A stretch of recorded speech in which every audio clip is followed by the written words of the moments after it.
Moji osebni razlogi so po eni strani, da opozorim na solidarnost z zasebnim sektorjem, ki je do zdaj manjkal in ki je tudi pripeljal do tega, da lahko vlada utemeljuje, da če smo vzeli njim, ni razloga, zakaj ne bi še vam. Razlogi so bili ti predlogi vlade, ki so popolnoma nekompetentni. Vlado dol, ništa drugo, vlada naj gre dol.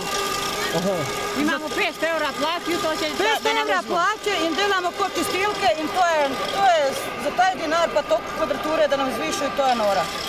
Jaz sem zaposlena na Filozofski fakulteti, ampak sploh nisem tukaj zaradi plače. Čeprav vem, da nekateri deloma iz solidarnosti s drugimi uslužbenci Filozofske fakultete, katerim bi se znižanje plače toliko poznali, da ne bi imeli več dostojnega življenja in možnosti za dodatno izobraževanje. Ne pripadam javnemu sektorju, ampak sem se vseeno odločila udeležiti shoda, kjer protestiramo proti rezom. Zavzemam se za reformo javnega sektorja, ampak ne s palcem. Svako leto sve nam je slabše i slabše. 500 € imamo plaće i to bi nam uzeli. To je z maltom prevozom 500 €. Ja, Z maltom prevozom. imamo 520. Ja. Vožnja, pa hrana, to je strašno. Žalostno. Več bo bede, več bo na cesti ljudi in to ne vem, kako bo. Se v bistvu obrača paradigma, češ mi smo tisti, ki ne bi kradli, se pravi od nekih, ki že imajo, medtem ko oni v bistvu še naprej lahko pospravljajo svoje žepe, torej čisto marxično gledano pač neplačano presežno vrednost. Ne? Zaradi tega, ker to niso nobeni varčevalni ukrepi, ampak je jemanje šibkejšim, da se daje bogatim. Če so lahko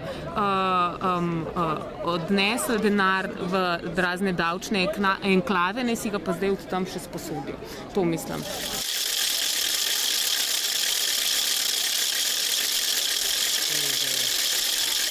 Mislim, pričakovanja od stavke niso direktna, ampak bolj indirektna. Se mi zdi, da moramo tudi sami izbrati vrste med sabo in se odločiti, kaj mislimo, in to je pač neka javna oblika tega, da poveš, kaj misliš. Pričakujem pa, da se bodo akcije nadaljevale in da bomo šli do tam, da bomo našli konsens, kaj so najboljše stvari za spremeniti.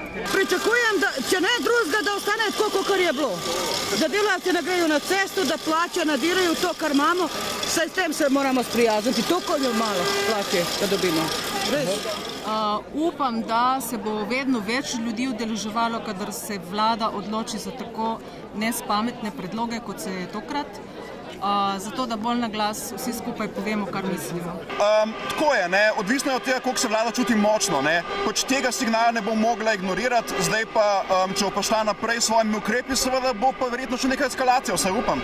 Mislim, da je ta stavka verjetno šele začetek nekega daljšega boja in da je to del večjega globalnega procesa, ki je seveda del tega neoliberalizma in kapitalizma, kjer je seveda to, kar že ptički ponavljajo, vse v službi kapitala, s tem, da rabimo pa ljudje zahtevati, da država vendarle poskrbi za blagostanje svojih državljanov in da se ne ukine socialne države.